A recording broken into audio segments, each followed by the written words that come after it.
Olá pessoal, sejam bem-vindos à minha apresentação. Minha apresentação traz o seguinte questionamento: a crise de Hubble está ligada à extinção do dinossauro, que faz parte da disciplina Seminários 4, sendo eu Jaelso, meu orientador Luciano Casarini e meu co-orientador Rodrigo Bomartes. Bem, minha apresentação é baseada neste artigo aqui, que traz esse questionamento, entre a crise de Hubble e a conexão com a extinção do dinossauro. Minha apresentação está contida nesses tópicos aqui. Irei apresentar os objetivos, alguns aspectos da cosmologia moderna, a crise de Hubble, os efeitos de uma transição gravitacional no fluxo LPC, uma abordagem de Monte Carlo e as conclusões. Bem, o objetivo é a tentativa de resolver o problema da crise de Hubble por meio de uma transição gravitacional e, além do mais, fazer uma conexão com a extinção dos dinossauros. A cosmologia moderna. Bem, a cosmologia ela surge basicamente depois que Einstein apresentou a teoria da relatividade geral numa série de artigos científicos. E aí, a partir disso, surge o primeiro modelo cosmológico de universo, que foi apresentado pelo próprio Einstein, no qual esse modelo era esférico, estático, com volume finito sem bordas. Einstein também ele apresentou o princípio cosmológico, em 1917. Um acontecimento importante também foi a expansão do universo, a descoberta feita por Edwin Hubble, no qual ele relacionou as distâncias com velocidade radial. Ou seja, quanto mais distante estava uma galáxia, com mais velocidade ela se afastava de nós. Então essa relação foi importante e aí ficou descoberto que o universo estava em expansão. Outra descoberta importante foi o descobrimento da radiação cósmica de fundo por Perseus e Robert Wilson em 1965. Na década de 90 foi descobertos resultados mais detalhados sobre a curva de corpo negro, por meio da radiação cósmica de fundo, utilizando o satélite espacial COBE. Em 98, a partir de observações de supernova do tipo Ia, foi descoberta que o universo não apenas estava em expansão, mas também em expansão acelerada. A teoria da relatividade geral. A equação que descreve a dinâmica curva e o movimento local da matéria é dada por essa equação aqui, que é a famosa equação de Einstein. Essa aqui é a métrica que, de modo mais geral, obedece o princípio cosmológico. Então, é a métrica que descreve o universo como um todo, que é a métrica Friedmann, Lemaitre e Robert Walk. E para um fluido perfeito, que o universo ele é apenas um fluido perfeito, ele obedece o princípio cosmológico. No caso, o tensor momento de energia ele tem que ser descrito como um fluido perfeito.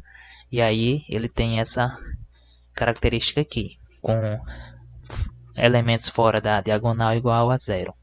Bem, a partir do tensor momento de energia, da métrica Lemaitre, Robert Walk, e substituindo isso na equação de Einstein, é possível obter as duas equações de Friedmann, que essa última aqui é conhecida como a equação da aceleração, e de forma unificada ela é dada por essa expressão aqui. E se a gente ainda considerar o termo cosmológico, da constante cosmológica acrescentada, ela passa a ser reescrita por essa expressão. Onde, se a gente derivar por um tempo cósmico aqui, a gente consegue encontrar a lei de conservação, que é dada por essa expressão aqui. Agora, definições de distância. Distância comóvel. A distância comóvel é a distância física entre dois diferentes eventos que estejam em repouso entre si. E ela é dada por essa equação aqui. Já a distância própria é a distância física entre dois observadores, levando em conta agora a expansão do espaço-tempo. Então, ela é a distância comóvel vezes um termo multiplicador, no caso aqui, o fator de escala.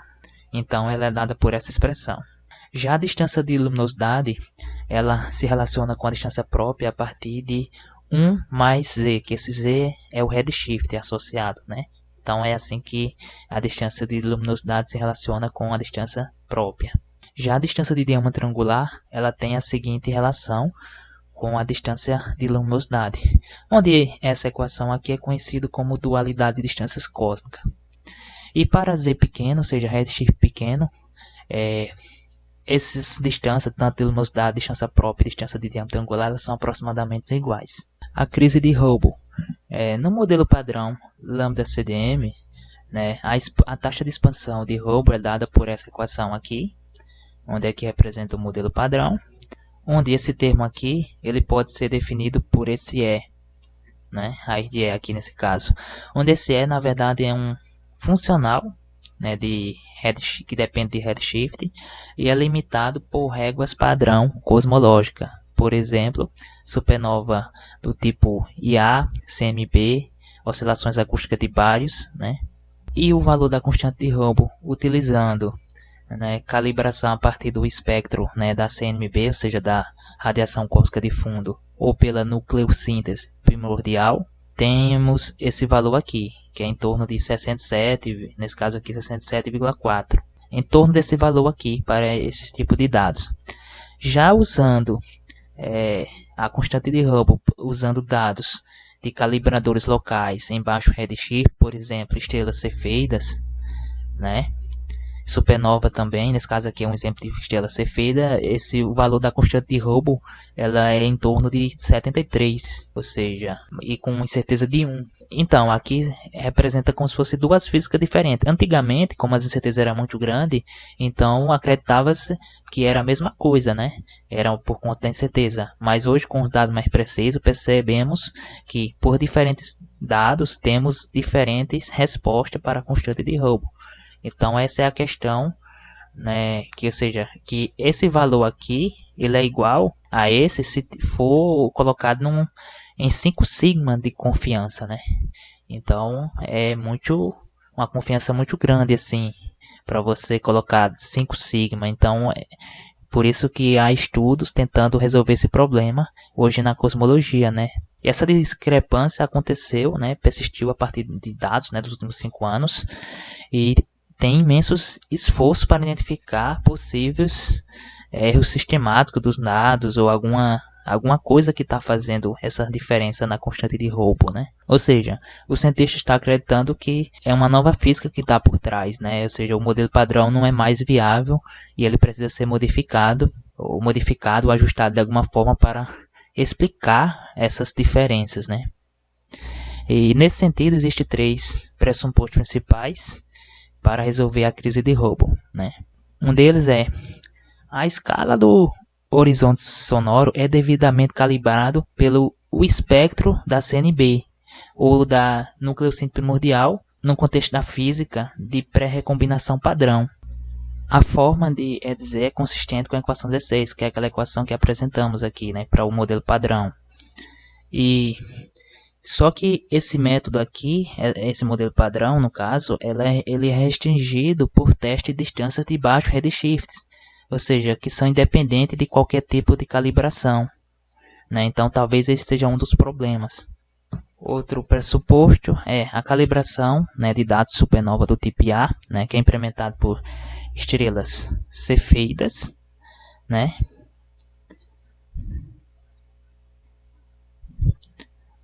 Outro pressuposto é a calibração, né, de dados de supernova tipo A, que é implementado. Que, por exemplo, né, estrelas cefeidas para Z menor que 0,01 permanece válido para Z maior do que 0,01, né, onde é testado esse fluxo de Hubble aqui.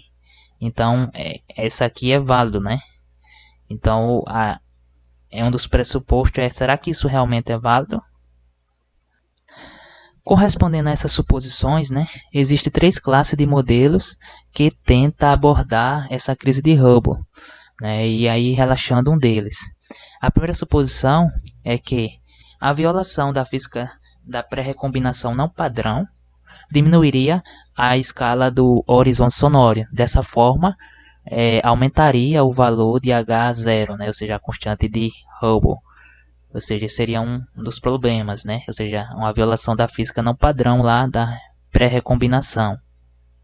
A segunda suposição poderia ser violada considerando modelos de energia escura em evolução, que deforma, no caso, o EDX, né, em comparação ao EDX do modelo padrão.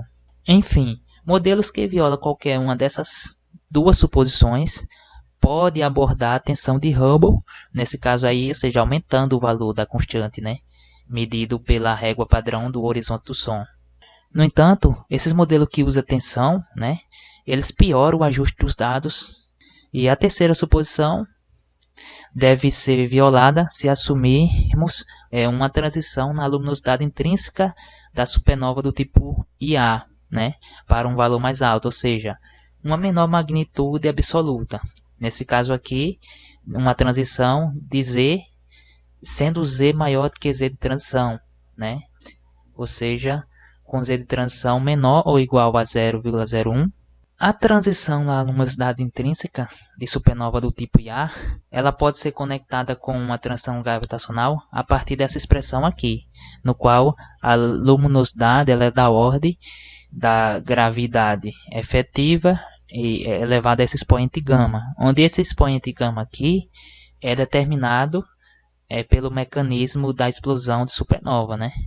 Variações de G efetivo podem ser restringido usando uma série de observações. Tais restrições ela pode ser imposta usando, por exemplo, né, medições paleontologia a partir de idades de bactérias e algas, etc. E também o diagrama de Hubble a partir de supernova do tipo Ia. Bem, aqui está a tabela que eu mencionei, onde tem diferentes métodos aqui. E aqui mostra as escalas, né?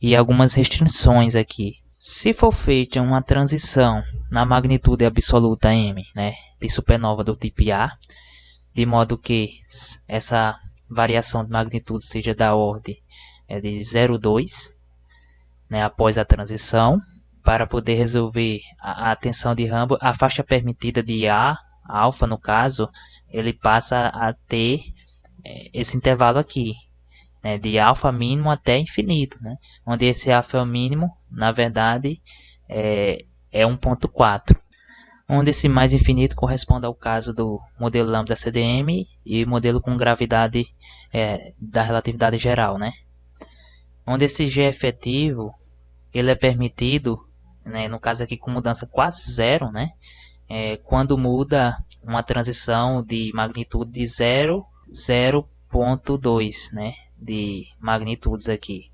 Né, uma relação que conecta a mudança fracionária requerida de G efetivo após a transição por essa expressão aqui, onde aqui é o ΔM, né, de magnitude, e aqui é o alfa, essa variação de magnitude de 0,2 e uma luminosidade absoluta de supernova do tipo Ia e proporcional à massa de Chandrasekhar, temos que esse alfa ele é menos 3 meios, né?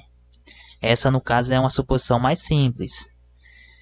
Agora, aí nesse caso aqui necessita de uma mudança do G efetivo aqui de 10% para a resolução da tensão de Hubble, ou seja, para resolver esse problema de tensão.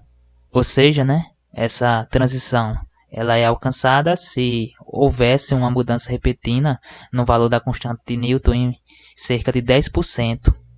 Se esse alfa for igual a menos 5, implicaria em um valor de 4% para resolver a tensão de Hubble, isso fixando o ΔM em 0,2, que no caso é A. Nas teorias gravitacionais que são modificadas, o de G de Newton afeta a taxa de expansão cosmológica, de modo que h de z é da ordem da raiz de G de Newton. A massa bariônica de uma galáxia está conectada com sua velocidade de rotação por essa expressão aqui. Efeito de transição gravitacional na cronologia do Sistema Solar, né?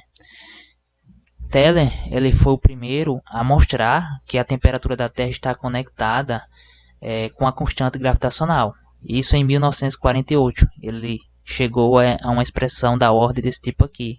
No gráfico é mostrado aqui, né? Aqui a temperatura, né? A dependência de temperatura dos oceanos com relação a milhões de anos atrás, né? Onde esse máximo térmico está por aqui.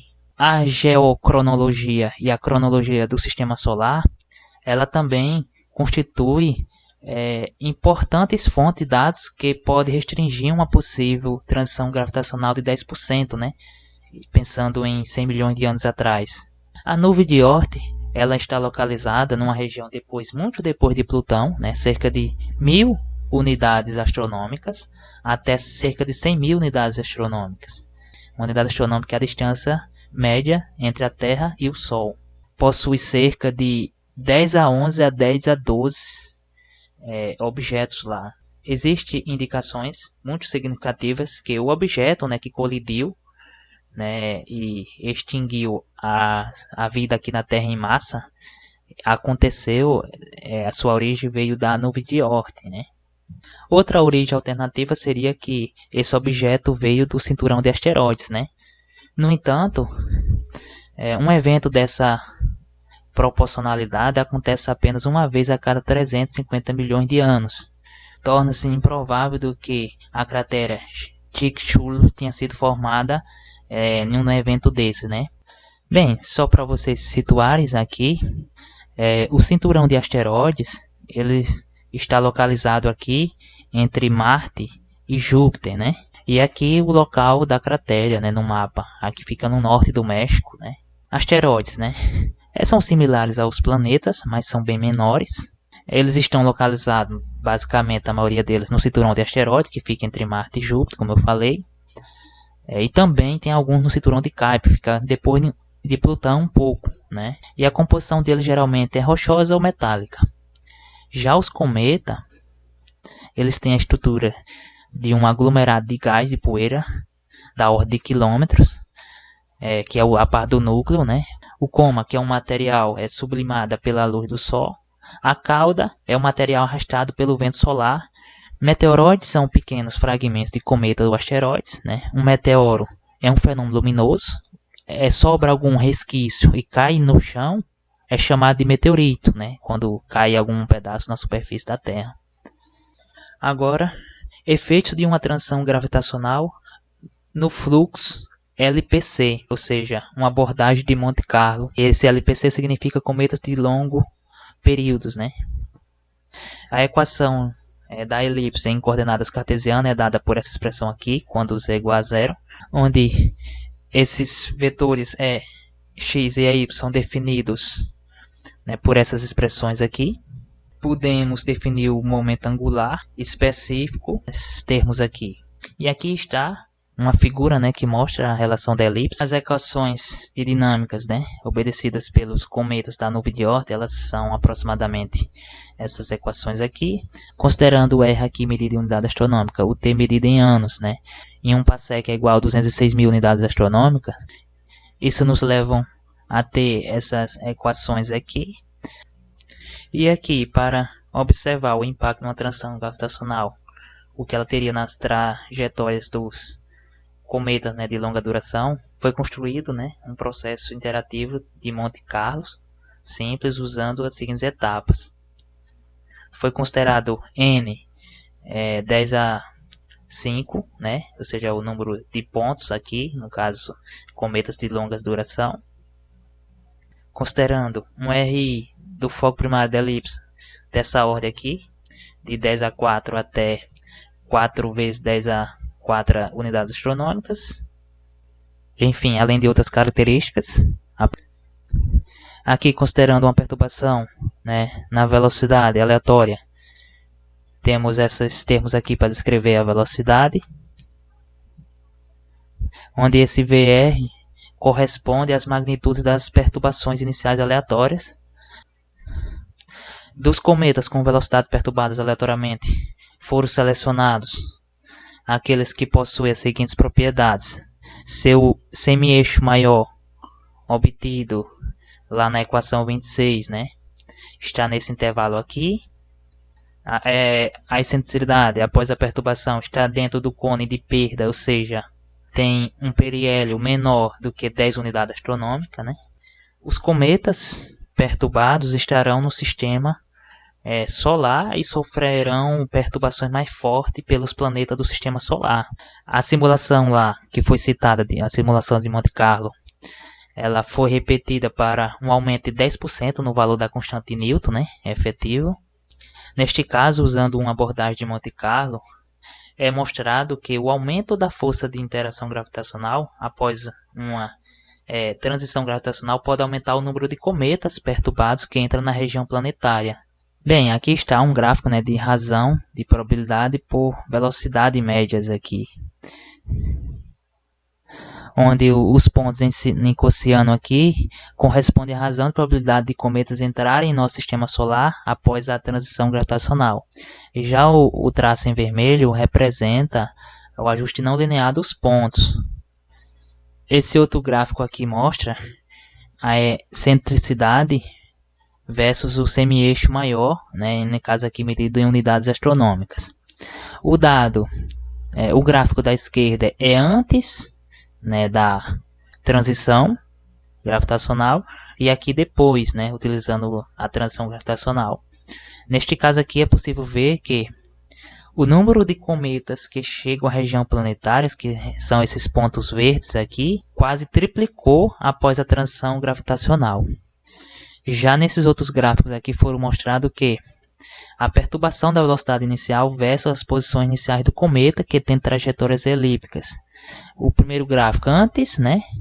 E esse aqui o depois da transição gravitacional.